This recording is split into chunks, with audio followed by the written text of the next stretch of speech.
Hello, everyone. It's sure, yeah, good pleasure. And I always love coming and talking to this group because you guys are so beautiful. You're so loving. There's so many great souls out there working on themselves and helping others. It's just, my God, you see what we're all doing? You all see what you're doing with the planet and how you're helping it? I mean, you got to be proud of yourselves. You know, some of you I know are struggling, and you just have to keep working it. Don't let anything stop you, because you stop, you'll be right where you are. And you don't want to. You just keep on going, no matter what self-discipline it requires. Who cares? You know, that's part of the art of developing yourself spiritually is self-discipline. How do you stop the mind from thinking? How do you control the mind if you don't have any self-discipline? If you can't pull back into your awareness, and a lot of people can't. Interesting enough, people can't. You know, I've not shared this with a lot of people, but I was diagnosed with something that was going to put me in a wheelchair by the time I was 20. And that was when I was about, 11, 12 years old. Wow. And I remember asking God for healing once, and just this tremendous heat went through my body. But I was asking for the diabetic part. Oh. And the next day, my sugars were still sky high, and I was absolutely devastated. Well, fast forward to when I was 16, and I had begun my spiritual journey. And I just asked God, why did you heal me from one and not the other? And I got one word: discipline. But look at what it has taken for me to be in this chair. Exactly. If I would have been healed at that moment, my journey would look entirely different. And who knows where I would be and what I'd be doing. It wouldn't be sitting here helping others and learning. The importance of what you just said lies in judgments. Remember how I've been trying to get people, our team even, because sometimes we make judgment calls. You're too weight, you're too fat, you're too this, you're too that. And it's like, we all know who we are and where we are and what we have to do, you know, most of us. And so it's just judging others. Yeah. You know, you can't judge that. You can't judge how God has created all this, because something takes the negative side to bring you to the positive side. That's why there's duality. You know, only the mind claims that one side's bad and one side's good. Each side is just totally different. It's like chemistry. One side's acid, one side's base. You could dub the acid side bad in the sense that it's the main responsible side for breaking things down, but you can't really do that, because that side is essential for the other side to exist. For us to have a body, have food, have everything, you have to have duality. So you have to have both of these sides. There's no judgment to it. Well, we got to quit looking with the eyes, and we got to look with the heart. Two women I know. One I used to work with. She was probably about 5'7", 5'8", thin as a rail. Wow. I mean, looking anorexic. And she would have to eat, she said, close to 4,000 calories a day just to maintain her weight. Another woman, 5'3", 5'4", probably weighed about 230, 240 pounds. Thyroid and adrenal issues major. She would barely eat during the day, and yet she could not lose weight. Isn't that funny? But for us to look at it, if we saw one eating a donut, the skinny one, we'd just be like, oh, whatever. But if we saw the heavy one eating the donut, judgment there. Right, immediately. And yet the one would bring milkshakes and donuts and things like that to work to maintain that 4,000 calories. Diet awful. And the other one was eating leaves, just trying to lose the weight. Hey, Drew. Hi, Drew. Are we live, baby? Oh, we're live. Hi, everyone. Someone in the chat on Periscope. Thank you so much for watching, too. We love you. Yes. Someone just said they're actually watching a Dr. Morse YouTube video right now. So now they have a Periscope video on top of the YouTube video. Oh, my God. I'm not sure which Q&A it was, but they're currently watching this and the YouTube video. Well, we love you guys. I'm finishing up on the healing crisis that we put up yesterday, and then we're going to talk about pregnancy. So, have fun. Thank you. Talk about a combination of topics. Thanks, Drew. You're welcome. Thank you. Yep. Healing crisis video. Healing crisis video. All right. Yeah, good. Bye. Love you guys. Thank you so much. No, thank you. So that judgment, I mean, you cannot judge a book by its cover. Yeah, you for cannot. Sure. No, you can't. I wanted to finish up just on the healing crisis that we put out yesterday because, after you do something, you're always thinking, God, I should have added this or added that, and I always do that. And of course, it helps to develop you because I'm always developing my ability to talk and articulate what I can see and know, out physically, because we've talked about that. It's one thing to know things. It's another to be able to articulate what your mind knows because your mind is so big and this is so small. And so sometimes it's hard to articulate. You start talking about what you think you see in your mind, but it comes out totally different sometimes. It just takes a while to work on that. It's not that you don't prepare, but the minute I put notes on this paper, I am limited to what this paper says. See, that's the problem. But the minute I come and talk from the heart and speak... That's the only way I like to do it. I do have an outline for class to try to keep it in some kind of semblance. We're going to try and stick to an outline. Oh, yeah, you stick that. Excuse me, but... Well, we're talking about what a healing crisis really is and how you can identify those in the iris. And that's another thing we're going to do in a couple of weeks is teach them how to see a healing crisis coming, how to prepare the client for that, and basically put yourself in a positive position of knowing what the person is probably going to experience. And so we'll be talking a lot about that. But what do you do during a healing crisis? And we talked a little bit yesterday about the cooked foods, the fact that it has no energy in them anymore, so it lowers your energy. And of course, when you lower your energy, that's dis-ease, so you start getting weaker and weaker. The healthy is the energetic. The weak is the lack of energy. And of course, energy is consciousness and awareness, and so it just fits in all those ways. The more tired you get, the more cloudy you get. Yeah. You notice that? Yep. Because this is the nervous systems.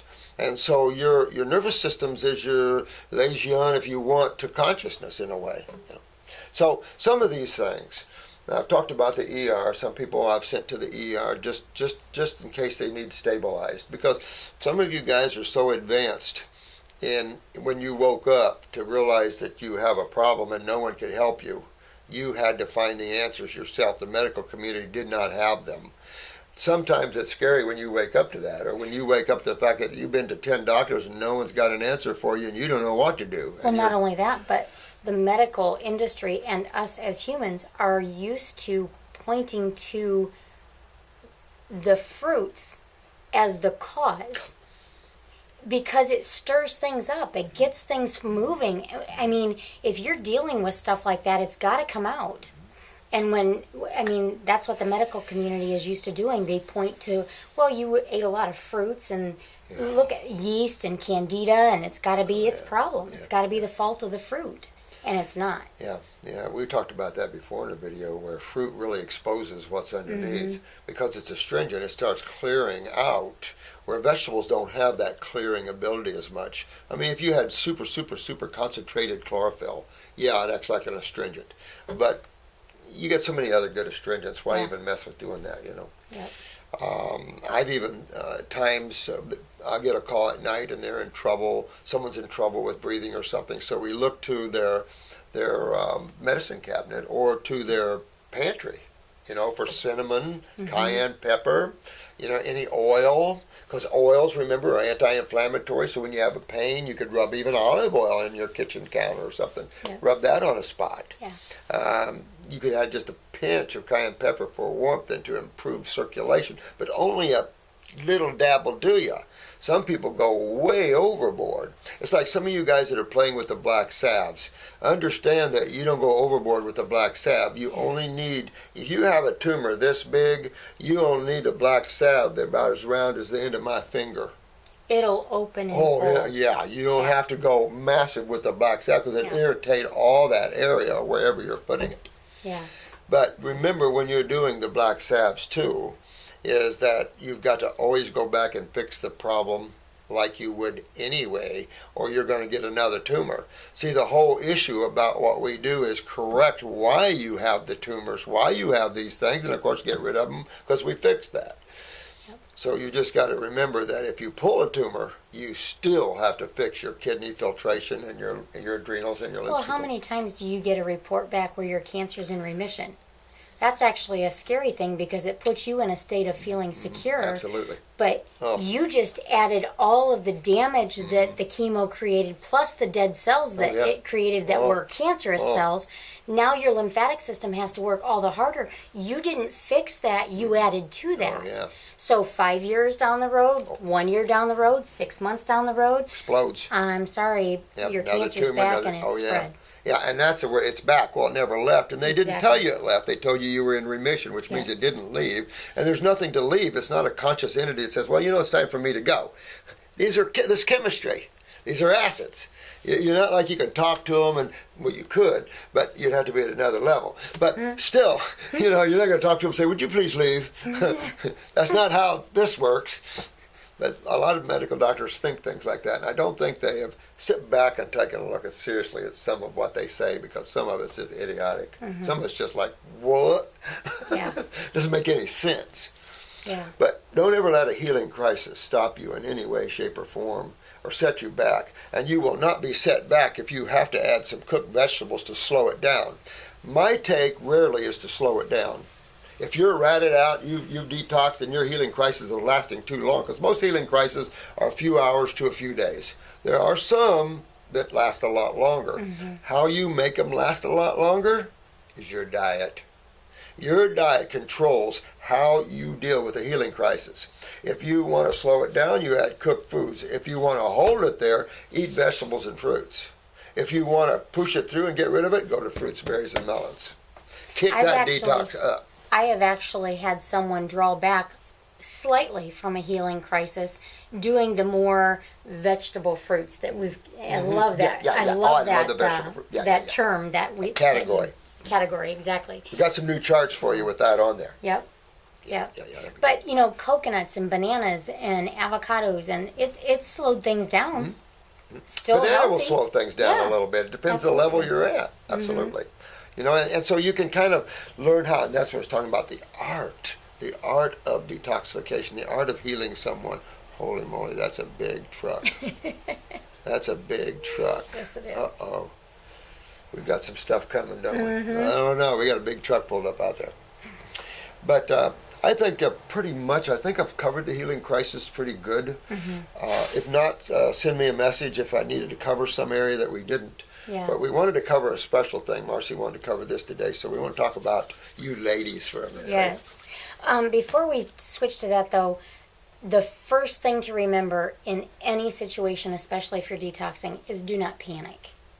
Because so many people, they panic, and that tends, you forget what to do, you forget what you should do, you usually end up doing something wrong. Call us. Email us. Make sure you make that note that it is an emergency, rather than otherwise they're going to go in a queue and it's going to take longer. But do not panic. Think it through. Most of the time, I tell people, if you're not going into anaphylactic shock, if you don't think you're having a stroke or a heart attack or bleeding profusely, it's a healing crisis. And just ride the wave. This is another thing you can remember. If you think you're having an MI, a heart attack, very, very important, okay? If you see someone in a heart attack or starting to sweat profusely and starting to go out, you grab, if they have it, a left hand, because I did that in the hospital once, and this guy was an amputee from diabetes.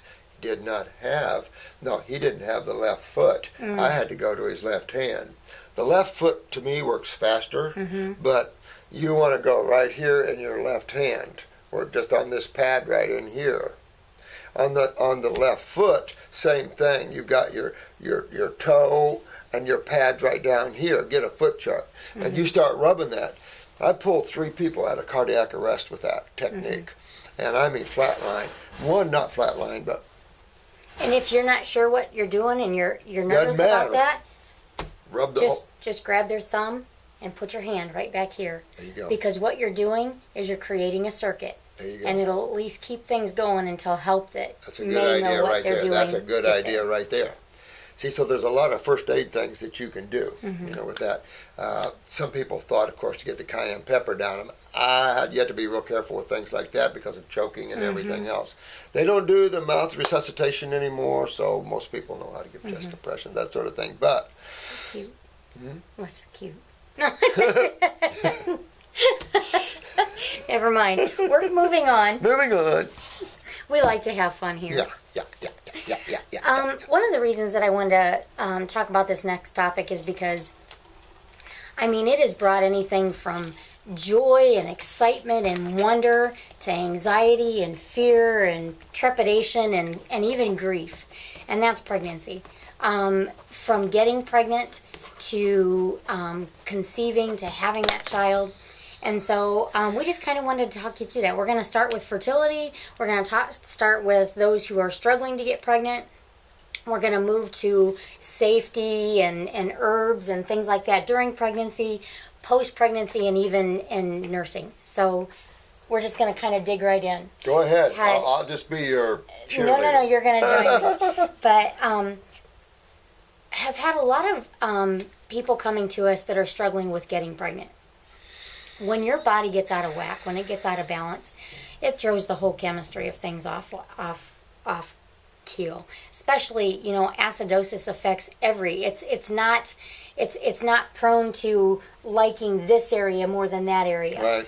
And so it can really throw the body off, which can throw off being able to conceive, especially the hormonal balance of things and things like that. And so ask them what tissues that acids do accumulate in faster than others. What do you think? See, now we're psychically in tune to our group because they're all great souls. Mm-hmm. And I heard someone over here say the answer. What did they say? What do you think? What was the question? What is acids more prone to be drawn to? What do you think? It's your genetic weakness. All your genetically weakened areas. And Jensen talked a lot about that, and we point that out on the eyes all the time, you know. Is all your genetically weak lacunas, crypts, and stuff, you'll see that little lymphatic ridge. Shadows, absolutely. Yep, shadows. And that's where you see those acids accumulate most. It could be the uteri, it could be ovaries, it could be anywhere. It doesn't matter the tissue, it matters the weakness, the strength of where it's at. If I have a hole in this end of my roof, but not this end, and I don't fix it, and the elements, the rains, the storms, they come, the end with the hole is going to break down quicker than the end without.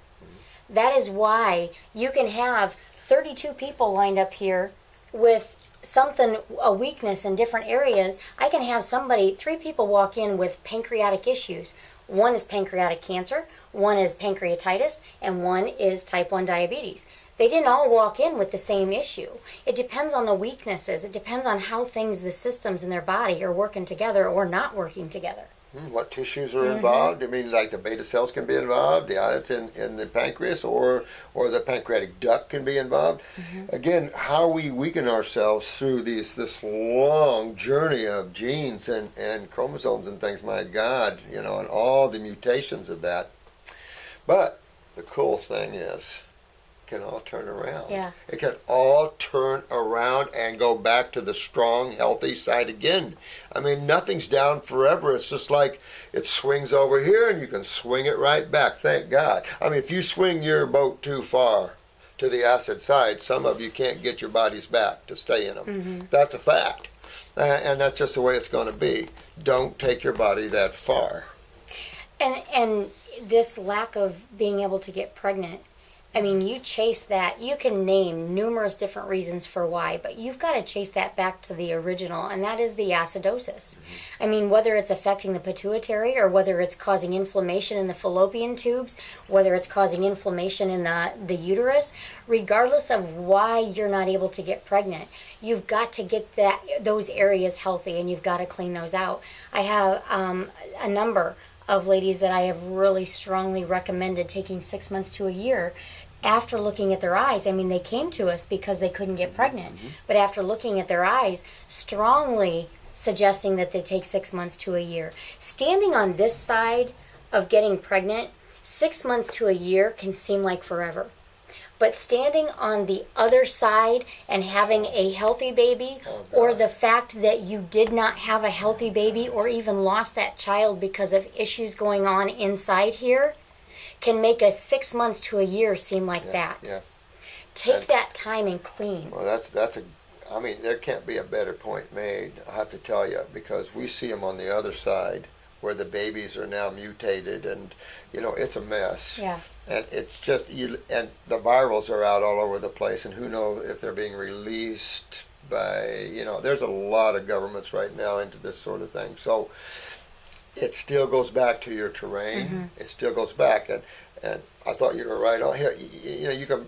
It's easy to get a woman pregnant, and I'm not just saying from that sort, but it's easy to fix the pituitary, get the ovaries. It's easy to get a woman to conceive.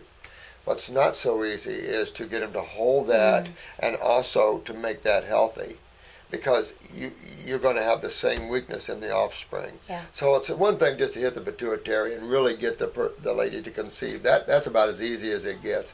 You don't need infertility places and all this kind of crap. That's ridiculous. That is so stupid. It's not even fun. These guys should know how to get a woman to conceive with that pituitary.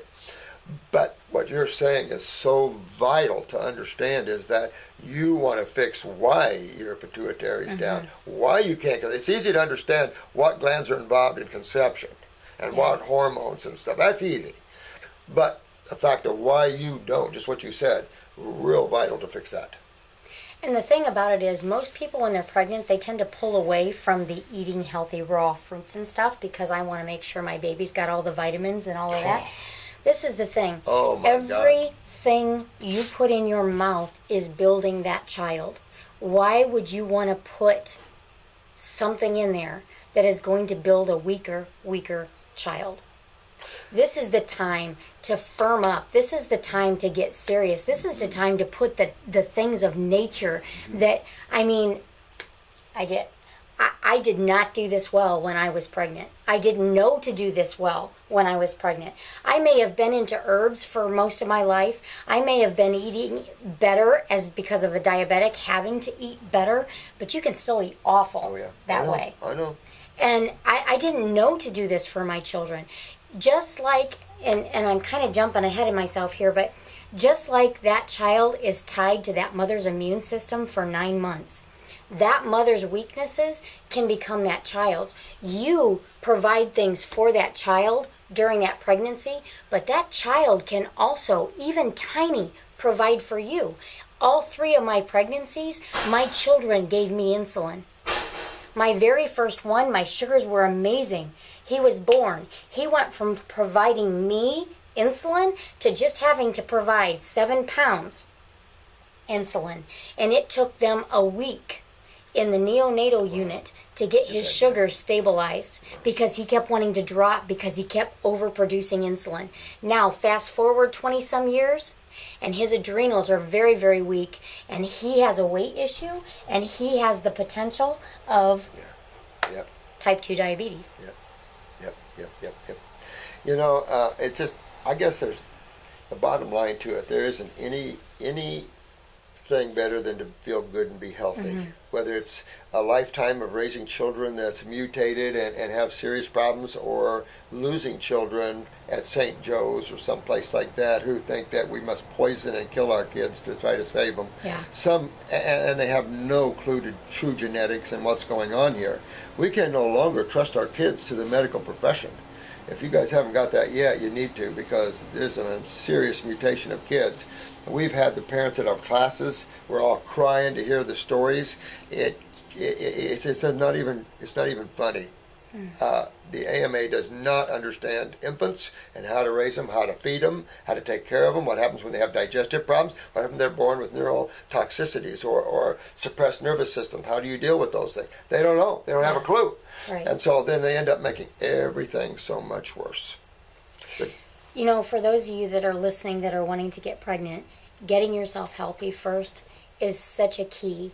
I'm just going to share this real brief. I didn't understand this route, and my second pregnancy, I knew it was a rough pregnancy. I felt it from the beginning. My husband and I both kind of did. We got to 34 weeks and went in for an ultrasound, and they said everything was fine. Monday, he was gone. We were supposed to do a C-section on Wednesday. Monday, he was gone. wow. Enlarged liver. Probably had to do something with my sugars. Most likely. But that's a devastating situation to be told that your child is gone. You don't know what to do. You don't know what to think. You don't know what to feel. The emotions. I mean, it's been 20 some years since that happened. And my husband and I still deal to some extent to this day with some of the fallout from that loss. But that is why it's important. If I would have known what I know now, to take the time to strengthen myself up before that even happened, so that whatever that issue was wouldn't have taken place. The things, the grief that you can save not only yourself but your children. That it's absolutely key. Detoxing while pregnant is not the time to detox. That is just, while you're pregnant is not the time to try and remove the junk that's supposed to be in there, because the body can get confused and can remove the child. Detoxing beforehand, that's when you need to do it. Getting healthy before, so that not only are you healthy and strong, but you are building and creating a healthy and strong child. Well, also remember, what's genetic is the cells, right? But the body has two other things in there, right, that take care of the cells, and the blood and the lymph.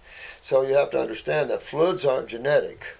So how does your child get such bad lymph systems? Mama, you as mothers, your babies are hooked to your blood and lymph systems. And so you're circulating their cellular sewage through you and out. What if you're not filtering?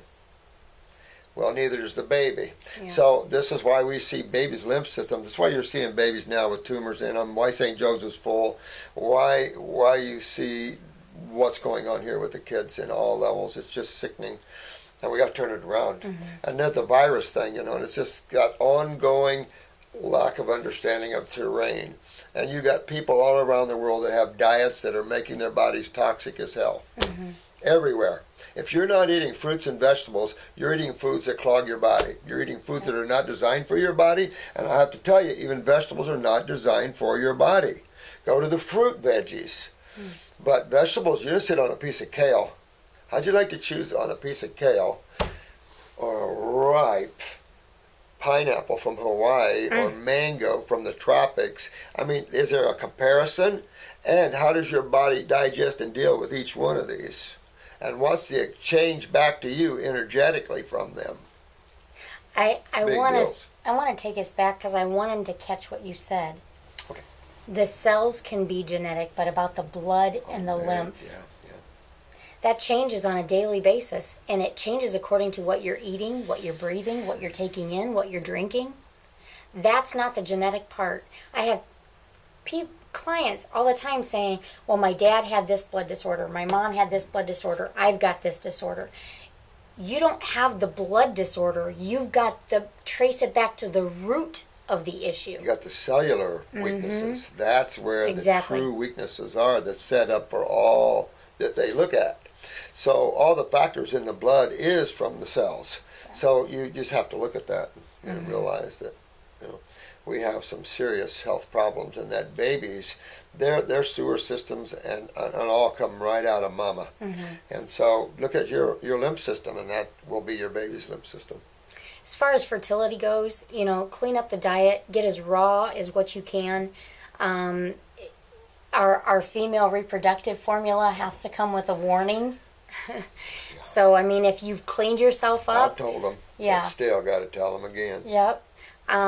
Working on going after the pituitary and strengthening up that pituitary is going to be good. And there's some wonderful herbs that can help with that. And Shannon and I are working on loading some things to our website, different herbs for different things and that kind of thing for fertility while you're pregnant and post and all that. So within a couple weeks, hopefully that'll be up and we'll get that to you. That'll be good. But just going to during pregnancy. Let's talk about during pregnancy. One more thing on the fertility thing. Get rid of the acidosis. We've already talked about the cleaning up, but the acidosis is your biggest issue with not getting pregnant, regardless of whether that's the pituitary or whether that's the uterus or where it might be. That's what you got to do. 9 times out of 10, when you can't conceive as a female, it's your pituitary gland. And if you go to your eye and get an eye picture, remember how I showed you how to tell the pituitary right above that bowel wall, that transverse colon which goes across the top? you'll always see that, which always links the transverse bowel with the pituitary problem. It's almost like this transverse colon has a feed. And remember the radius solaris that come up here. They're like toxic tunnels. And so that's what you have to nip in the bud. That's why when you go after detox, you're going after bowels, you're going after kidneys, you're going after your eliminative organs, because you're not eliminating anymore. So you have to go after the eliminative organs. I just got a word picture. Sorry. Oh, you go. I can't wait to hear this one. Have you ever been walking in the city and you see the things in the middle of the road? What are those? Manhole covers. Oh, manhole covers. Manhole covers. And you see that steam rising up from them sometimes. I just thought about that. Those radii solaris, those little grooves, that's just gaseous, toxic vapors from the GI tract rising up those crevices into the brain. You know, people probably don't realize the body produces a lot of gas. I think people realize But you can see them leaving your skin. So it's funny, you know, it's just chemistry being utilized is all it is. If you use the female reproductive formula, it has herbs in there for the pituitary, of course. But as Marcy said, you can conceive real easy here, and you want to be careful because it isn't just about conception. You want to get out of that. If you're just semi-focused on conceiving, then you got to take some time and meditate and get your act together. Yeah. Because you're too emotionally involved in this, and that's not why you have children. Yeah. So you want to pull back from that and take a look at what you really want and how you want your life to be, as long and bringing another soul to this planet, what you want their journey to be like. You know, there's a huge responsibility in that. Huge. You know, because you're supplying a body for a big soul like you guys to come in and experience the planet. And so the experience is going to be totally related to the health of the physical body, because that's your vehicle while you're on Earth. Yep. And you'll either be in a chair, you'll be whatever. I mean, it's just, and right now is where people really have to take a look at this and fix this. And I will say, thinking about during pregnancy, think about what food you use for what. So one of the most important things that you want in your baby is to have a nervous system top notch. That includes the central nervous system, the hard drive, the brain, of course, obviously, and the autonomic. Without that, you guys see ADD, ADHD, MS, Lou Gehrig's, you go right on down that long list, and none of it's fun. So that's why the fruits and the berries and the melons as infants, not the vegetables. We're not horses or cows. Your baby is not going to be a horse in 1 year. Yeah. You know, baby horse and baby cow is pretty heavy in 1 year. Our kids don't grow like that. So we don't want that. What we wanted mature is the electrical system, because that's how everything turns on or off. So it's real important. And remember, this isn't a time to detox. So things like the avocados and the coconuts, coconut has, it's amazing for pregnant women. It's amazing for babies. I'm going to tell a story about that when we get there. But, you know, during pregnancy, we've had a lot of people call in.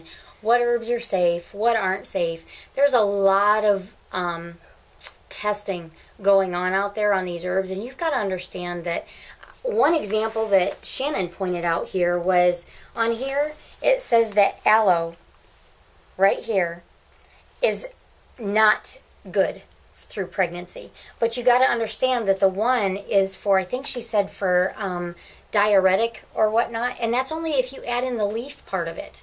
And so they take testing, and they only they test way too much of one thing, or they only test one part of the plant, or they throw everything in the mix. And you've got to look at who's doing the testing, number one. And number two, you know what? These plants and berries have been on this earth longer than we have.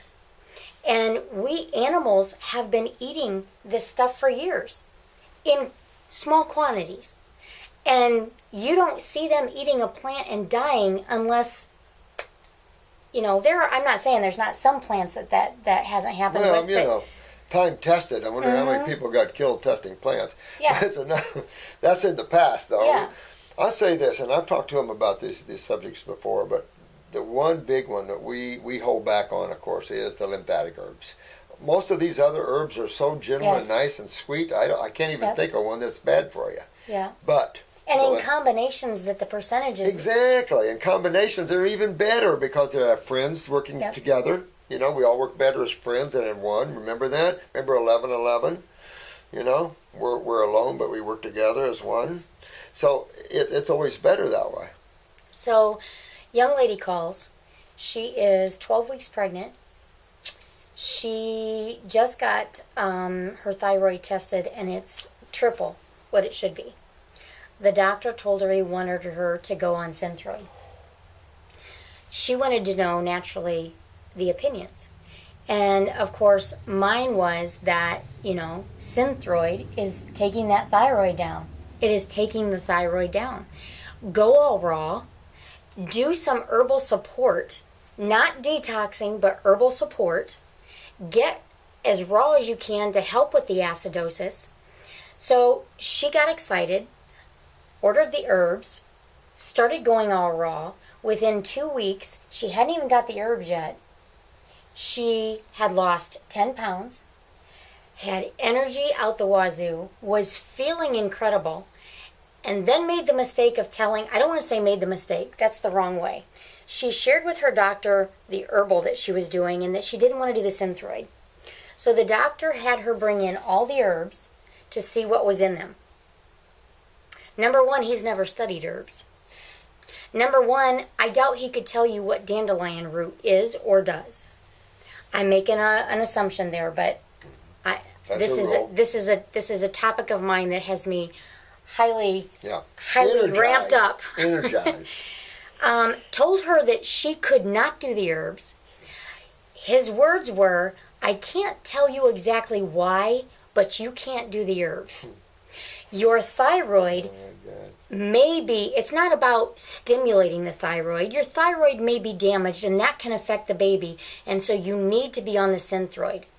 Does he not realize that that Synthroid that she is taking is also, while she's taking it, the baby's taking it, and so it's taking down the baby's thyroid also? Oh. They decided, because they didn't want to upset the doctor, to do both. Because they didn't want to upset the doctor. But my tongue. You know, because you could conceivably, if she had a hypo condition, taking the Synthroid could conceivably bring her thyroid up, but get the hyperthyroid to the kid. Could do that. It depends on the genetics of the thyroid in the kid. Thyroid doesn't have to have low thyroid because he's in the mother. Mm-hmm. And so that could make the kid have hyperthyroidism. The whole thing is idiotic. And use a glandular if you wanted to. If it's hyper, he said that the numbers were way too high, which would depict hyperthyroidism. So I don't know. But you're talking about the TSH. The TSH was triple. Interesting. Yeah. Interesting. Because we go then immediately to the thyroid to assume that that's part of that, but the pituitary controls so many other systems that you don't know why it's hyperactive. And she does show pituitary weakness. She could have an irritation in the transverse colon, making the pituitary hyperactive. She could have a spastic condition in the bowel, making the pituitary hyperactive. Could have a bunch of mucus in the pituitary. Acidosis can make you hyperactive initially, just like a coffee enema. All those things. The sad thing is that the healthcare level of thinking like this medical doctor is at the level that it is. You know, in today's world. But these guys are struggling. Yeah. And they're going to claw. They've been clawing at me for years, calling me everything under the sun. I don't care about that part of it, but when you start hurting people because of your ignorance, there is a red line somewhere. Yeah. Somebody's got to draw that, you know. Well, if you were looking at buying a Cadillac, and I come up to you and I say, you don't want this car. Why? Well, number one, that color's ugly. Number two, the wheels, they don't look pretty. Well, what about the motor? I don't know. Have you ever driven one, Marcy? No, I've never driven one. Do you know how it actually works? Do you know anything about this car? No, not really. I just know I don't. I've read some stuff that I don't like about it. Oh. Are you really going to take my advice? I've never driven a Cadillac. I don't know what's under the hood. Well, I do, but normally I wouldn't. Most people wouldn't. But the way it functions and everything, you talk to a doctor about herbs, that's not what they know. That's not even what they study. their degree, and I'm sorry to say this because I believe that there are really a lot of people that get into healthcare to help, but a doctor's degree is based on the drugs that they've learned. Yes, they learn some systems and where they hook up and all this and that, but they don't learn how they work together. And they do not learn how to naturally deal with that and stimulate those systems. They learn about symptoms and the drugs that control those symptoms for a while. Yeah. Well, I like the lymphatic level that they're taught. And I've often thought that the lymphologist out there should have some interaction with the medical profession, because if you don't understand the lymph system even halfway, you're lost. Yeah. You name diseases, autoimmune, you have all this bull crap opinions and ideas about things, you have no idea what it is, so you have to label it something to make yourself look halfway decent. Since you're an intellectual, you're supposed to know these things. Well, that's all bull crap. No, everybody's not supposed to know everything. Medical doctors got to realize you don't know everything and you're not supposed to. You know what you trained yourself in. Yeah. Well, retrain yourself. I mean, we're all responsible for training ourselves. Nobody else is. Absolutely. And even here, when you call in here, we like to provide you with information and tools and things like that, but you still need to take responsibility for learning on your own and digging in and figuring out and why. It's like that letter I read to him the other day with the lady that had the tumor and the cancer, and she couldn't get an appointment with us quick enough, so she just did the 14-week protocol and hit the grapes and hit the lemon, no more tumor left. Just go, whoa. That's what I'm talking about. That's how easy this is. All of you can do this. It's easy. We're here to support and to help, but you got to walk your own walk. But it's an easy walk, and it's a feel-good walk, except for the healing crisis. It's a feel-good walk. It is a feel-good walk. I will say it is easy. There are cases that aren't. There are. There is a verse that said that, what is it? And you all know that I do these wrong, these quotes, but a day to the Lord is like 7 days or something like that. Well, Robert's a lot like that. A day to Robert is like 7 days to us. So when he says, oh, we dealt with that in 3 months. Oh, we dealt with that in 2 weeks. Remember, not all of us do. That's true. That's true. Well, that's true. I guess that, I like to brag on our sensational cases. We do have those because cases. we have some damn good cases. Absolutely. That people have really done some amazing things with their health. It's just shocking to see what you can do to a very mutated body. It gives you that God feeling again that, God is here, that sort of thing, because a lot of people are so depressed because everything is so negative nowadays that you kind of lose that feeling, that the energeticness of creation, the energeticness of life, just having life and experiencing, form. We've lost that even, and now we're just, suffering quite a bit. Change all of that. Yeah. Turn all of that around. You don't have to allow the negative forces to bother you at all. You turn it all around. You don't have to live within duality. Your bodies do, but you don't. Yeah. Your bodies always has to, and you have to play that role with your bodies. And during pregnancy, like I said, this isn't the time. You could do a slight, we just had this conversation, parasite cleanse, whatnot, but that's not typically what you're looking at. The body can kind of confuse that baby with the parasite sometimes. This is the time to build the body, to support and put good nutrition and sound nutrition in. And there's plenty of herbs that support things. I mean, we've got nettle in a lot of our stuff, and nettle is absolutely amazing for during pregnancy, and red raspberry. And like I said, Shannon and I are going to work on that. But don't be afraid of the herbs. We are not going to recommend something that's going to harm your baby. And we're not going to, remember, not everything on Google is true. No kid. A greater statement has never been said. I mean, we have a tendency to worship Google. And it's like, excuse me, these are opinions by others, the same as books on our shelves here. They're just opinions by people that have no clue. None of these people have written any of these books heal people worth of crap. To be honest with you. That's just, they don't. But they have a little piece of the puzzle. So that's what I've done, is take a little piece here and a little piece there, because we used to play jigsaw puzzles, remember, in Indiana in the dead of winter.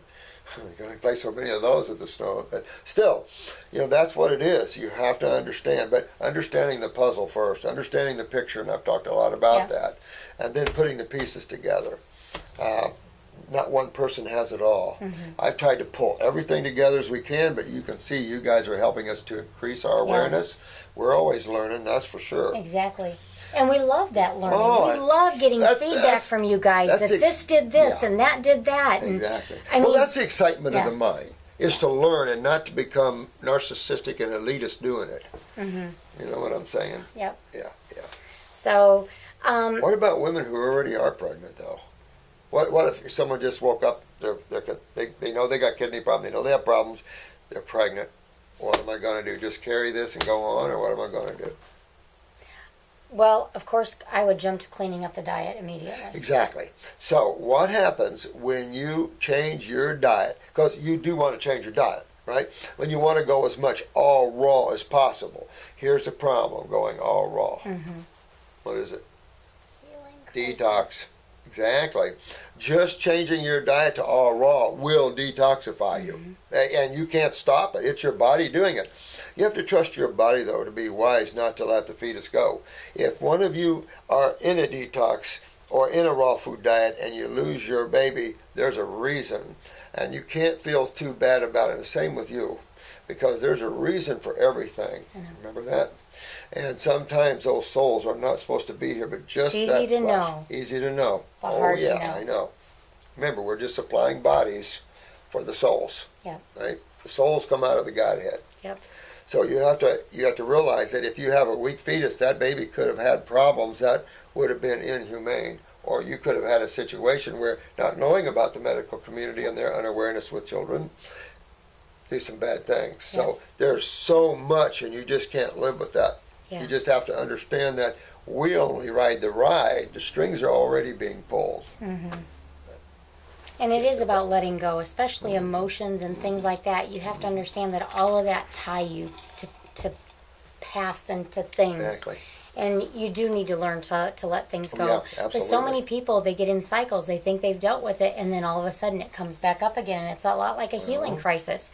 You can clean a specific area and think you've dealt with it, and then you get dig, boom. Okay. Oh, I must have further to get rid of. So look at this. Your physical body is your lowest chemical body that you are wearing currently. To be viewing this and understanding what we're saying, your human body is your lowest body. Your next body is your emotional body. So as you clean your physical body, you're going to be pulling that emotional component, which is hooked through your adrenal glands. Each of your endocrine glands are hooked to your finer bodies. Believe it or not, they call them chakras in India, but it doesn't matter. These are our energy centers that control a lot of things in each body. And so we just have to understand that, that the emotional component is going to come, and the mind. I mean, some out there, and I've said this a lot of times with these guys, you want to be stable because this world is going to go still a little south. A little south yet. And so you've got to hold your awareness or you're going to go cuckoo. Look what's going out there, and the people are just going cuckoo. Women are cutting babies out of other women because they don't want to go through it or couldn't conceive, so they're taking, remember that? 2 or 3 just a few years ago. Started cutting women open and grabbing their babies out of them. What's causing all of that? And so that's what man has to look at. How out of balance is the mind, the emotions, and the physical body.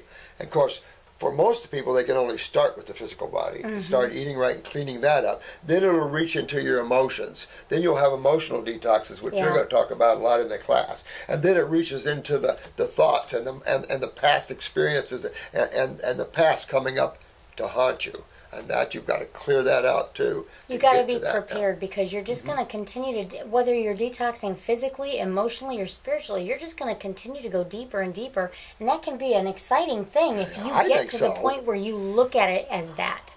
I think so. It's about perspective. Exactly, because each level brings another level, and it's new and it's excitement and it's a feel-good thing. You're less out of pain, more flexible, more awake. There's just nothing like it, you know. And then you start having that union with all of life, and that's when you start feeling and understanding that all life is from the same source. Yeah. And that they're just different shapes and forms, but we're all one.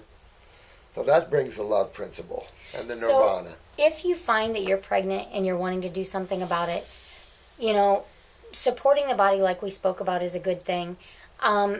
There is one time I would probably definitely recommend doing some detoxing, and that is if you find out that you're pregnant and have cancer, which we have definitely run into. Yeah. You can still run this race. You can do it gently, but you can still be doing some cleaning. You can. You either find someone that you trust that knows the art of detoxification or knows and can take you forward, and you start slowly working yourself towards that, because you're not just working yourself towards that healing, you're working your baby towards that healing. I always tell people all the time, there's only a few things that limit this process. Number 1 is time, and number 2 is attitude, belief. Don't let doubt sneak in. Doubt is acidic. Doubt is acidic. Mm-hmm. It can stop a person in its tracks. Oh, yeah. We had one client come in one time, doing amazing, feeling amazing, and he hadn't got his final report yet from his doctor. He was feeling better, more energetic, feeling stronger. His doctor come back to him, "You've got 3 weeks to live." He believed that. He believed it. From the moment he got that, his wife said she saw him just do this spiral downhill, and within 3 weeks he was gone. It makes me sick.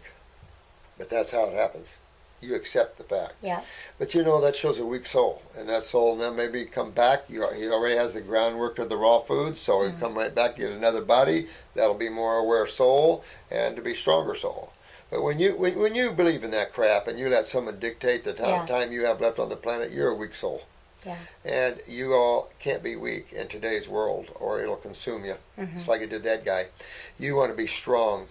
Reclaim the self. Get your joy back. Reclaim the self again, because you're in the negative times, the Kali Yuga for you Indians, and you know it. And the Kali Yuga is the ending. And biblically, we have that in the Bible. We have it in all religious writings. The movement of creation and what's coming. The Hopi elders, the Sioux elders, both came out. Remember I told you that one? I have their writings, particularly the Hopis, but I like the Sioux as well, of course, and they both came out saying the same thing. We pushed it way too far. So it says you can only ride the ride now. So you just have to, get positive for yourself, get your worlds in order, and just let whatever happens, happens. I don't care how long you're in school, no degree, no certification, no training, anything has ever given any man the right to say you only have so long to live. No, I don't care what doctor you are. I don't care if you're a specialist on top of a specialist on top of a specialist. You have no right to do that. Right. You have no right. I had one gentleman called me, told me about a friend of his had a 7-year-old boy that was dying.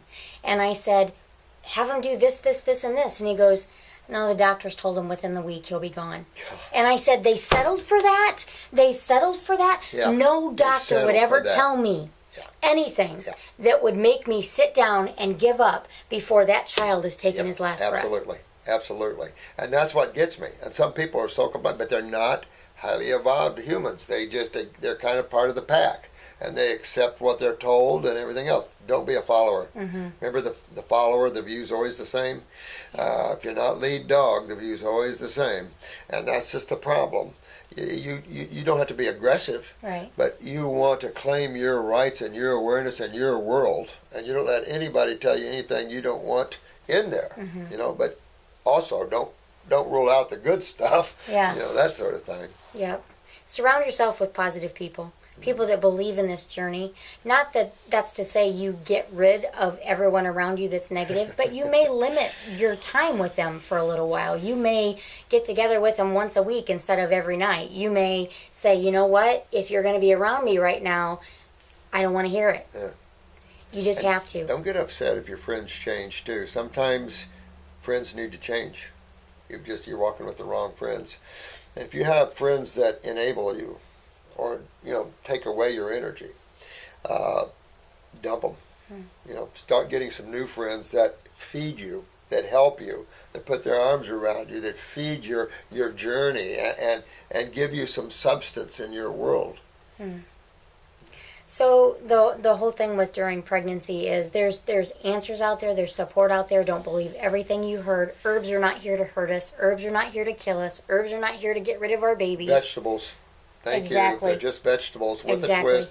They're vegetables with an attitude. And that attitude came from God. Yep. You know, I'm here to fix your kidneys. Move over, let me do my job. You know, I love plants. Yep. And that's what they're here for. And when you embrace them, they embrace you even more. It's cool stuff. And people are, I'm amazed at this. I love this. People are always saying, well, what about this vitamin? What about that vitamin stuff? Your herbs are loaded.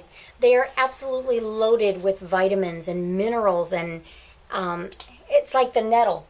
Stinging nettle, that's like a multivitamin right from nature. You know, we always talk about the little chewables at Walmart. Oh, yeah. You know, go out and feed your kids nettle.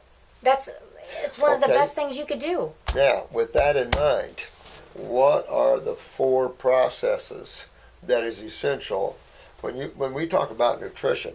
And there's one thing you and I see constantly, and it's called malabsorption. So you have to go back to the 4 basic principles of wellness.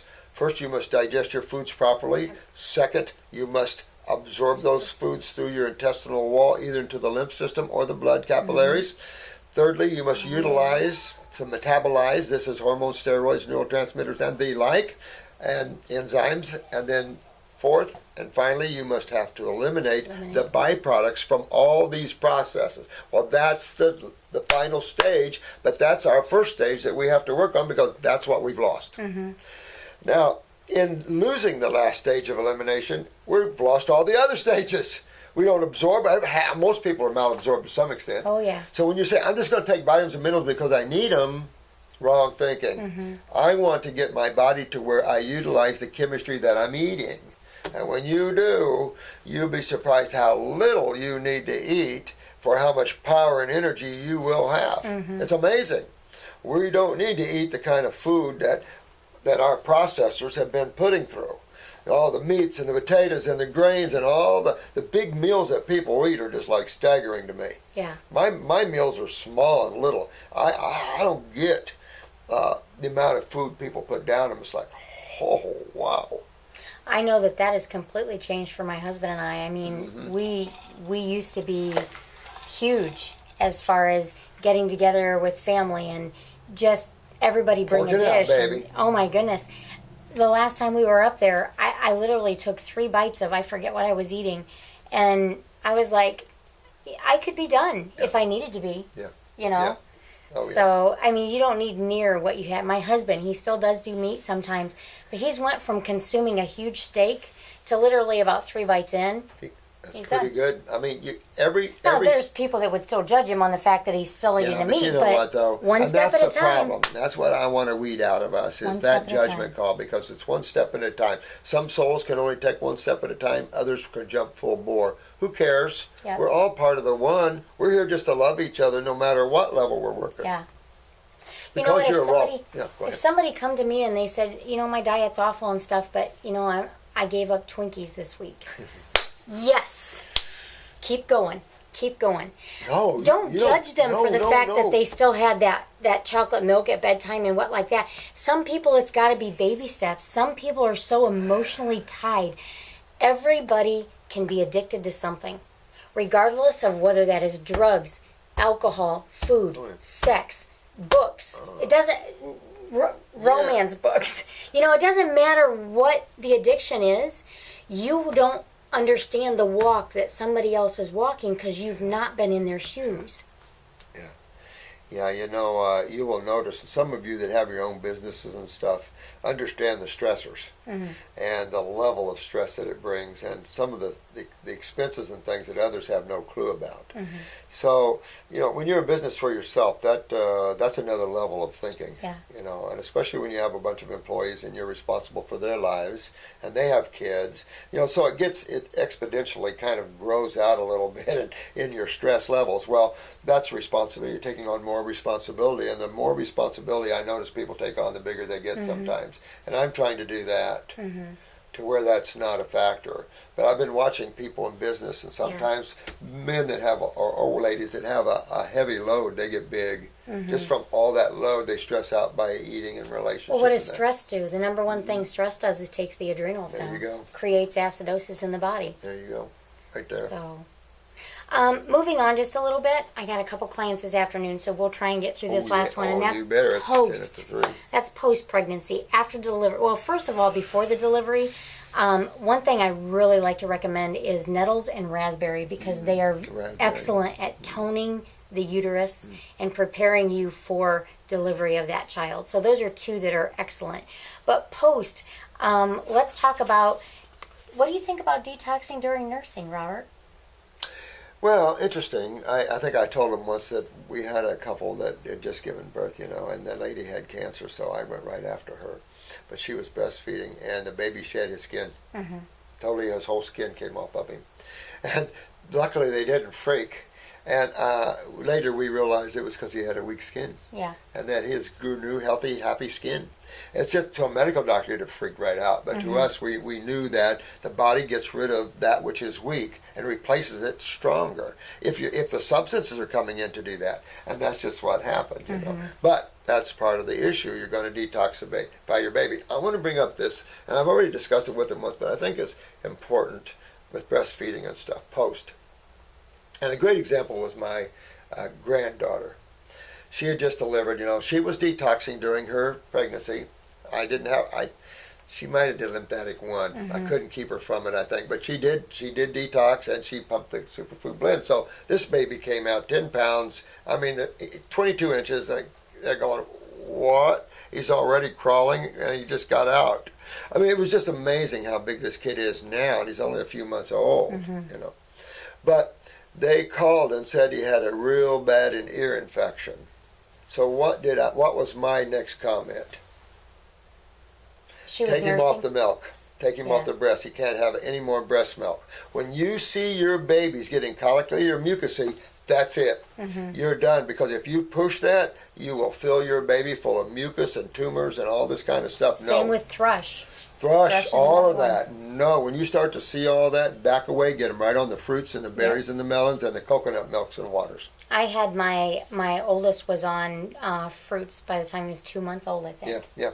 And this baby's only 4 or 6 months old, and we had to pull him off the milk because he couldn't take it no more. And he just sucked down the fruit. He's going, and now that kid is like even growing faster, and the pediatrician's going, what the hell are you giving him? So it was just amazing. I have a client that her baby, 6 weeks old, I think, is when we talked, and he was projectile vomiting, and she had him.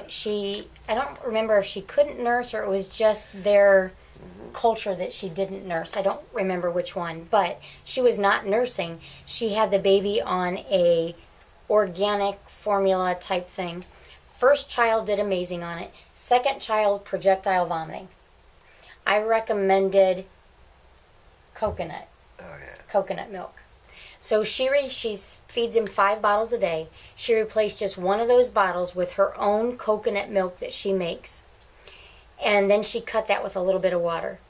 She said that when she gives him that bottle, she cannot believe how calm and peaceful and chilled he is. She's moving him up to 2 bottles to see. She's like playing this game. And so I'm encouraging her. Great. The more you can get that switch, the better. She's, I'm not sure where they are as far as going all the way, but you should never be afraid of natural over synthetic, ever. Ever. And raw. Why would you fear the way nature makes something, and any thought of us processing or cooking it would make it better is probably one of the greatest fallacies ever perpetrated by whoever perpetrated it. How could you ever? Even in macrobiotics, they feel that you must steam your vegetables. Well, you know why? Because we can't break down vegetables well. So but we can't break them down. But still, steaming is worse than raw. You total bore raw, and if your body can't handle it, it's not meant for you. If you have a hard time with greens, we don't have the processors. We're not a green processing We have to actually make one, buy one, and process our greens. Well, there's a reason why we recommend steamed vegetables and things raw to pull you out of a healing crisis. Not raw, but the steamed and things like that. The vegetables even to pull you out of a healing crisis. It slows down the cleaning process. That's opposite of what we're wanting to do. Mm-hmm. So, increasing milk. I know I'll be there 5 minutes. Increasing milk, breast milk. There's different herbs for that. You can, like I said, Shannon and I are working on coming up with that. Fenugreek would be one of them. That's very good. Always the one. Yep. For better milk production. If you're having problems with your milk letting down, hops is actually a good, but you got to be careful because it's a little bit of a sedative. You might want to do that at night, not during the day. The baby's running everywhere and mom's over there sleeping. So, to dry up milk, sage, and black walnut. So you have here gas and bloating. You know, when you see that, there's improper digestion. So again, if it's the milk, get rid of it. Whatever it is, get rid of it, because those are your warning signs. And if you try to push through that, you could do the knitting procedure. You could tie the baby's stomach around its esophagus so it can't throw up anymore, and then give Botox treatments in the hiney. I mean, you can do things like that medically. That's real smart. Well, there again is where's the logic in that? Oh my God! I mean, you know. So when you see these warning signs, know that the food that's being processed is wrong, and therefore you're getting a fermentation, and if it's a protein, putrefaction, and those are the things you don't want to build up in the body, because fermentation is a fungal experience and putrefaction is a bacterial experience. And you'll pull them in to handle that situation for you, and you can't do a thing about it because you created the situation. And if you've got a child you've been nursing for 6 weeks, 8 weeks, and you start seeing things like the thrush and other things like that, understand if your diet is not good, the baby's diet is not good. And you may be thinking, I gotta keep going on the mother's milk. I gotta keep going on the breast milk because of what would be better? Putting foods that are going to bring that child and heal that child and support that child and good building materials, or continuing to have them attached to you, who you are continuing to give all kinds of issues to. You know, you should, like or you pass said, them along. Yeah, you should never fear giving your babies fruits, berries, melons, especially your infants. You should never fear that, especially after about 3-4 months. You should never fear that. If you look in nature, mamas get rid of babies as soon as they can. As soon as they can. So you have to think of the same way. You don't have to carry them around for a lifetime that way. And getting them on the raw is energizing them and turning them on and repairing their genetics. When you do that to your babies, they can rebuild their genetic weaknesses so much quicker. So by the time they're in high school, you've got a super person. You can still bond with that child outside of a food connection. There's plenty of ways. Find different ways to bond with that child. And we've got a great nursing tea that I'll post, that we don't actually have the tea, but I got a recipe for it that I'll post. A lot of amazing herbs in there that can help with getting the milk to come in. Excellent stuff. Yeah, but just remember what you're doing. You're raising a physical body. That's what the body is all about. The soul is the consciousness, that, all of that. You're responsible for creating and maintaining the human form for that soul to occupy. And if a soul can't occupy it well, it's going to leave it. And you can't judge that. You can't judge anything in the worlds of God. You can only ride the ride, because it isn't your world. It's all being created. We're just moving through it and developing, or however you look at that spiritually. Well, are we gonna close this out? Yeah. Or were you gonna continue? No, because we want to get this up for them. And if I do, then they'll have to timestamp it, and then that'll be a week. Well, this may not have answered every single one of your questions, but I hope it covered the fact that herbs are not dangerous to you. You've got to be careful. You got to know what you're doing, obviously, with anything that you're doing. But all our herbs in our formulas are grass, generally regarded as safe. And like I said, the strongest ones are the poke, the blood roots. And as one of you found out about poke root, you don't do too much of it. You almost ended up in the ER. You don't mess around with these kind of herbs. Remember, blood root is what pulls a tumor right out of your body. So you're talking about a very strong, powerful herb. I'll say this, don't think herbs are candy either. Yeah. Because they're far from it. They come with all the power you need to be well. And you know It's what? about logic. It's about using logic. Exactly. We love you guys. Yes. Thank you so much. And any questions you might have on this, send them in. I'll give them to Marcy, and we'll talk about it again. All right, guys. Love you. Blessed. Okay. All right. Okay. I'll give this to How do you think processors in the back. it went? How do you think it went? Yeah, Good? good. All right. I think it was good. Did you guys?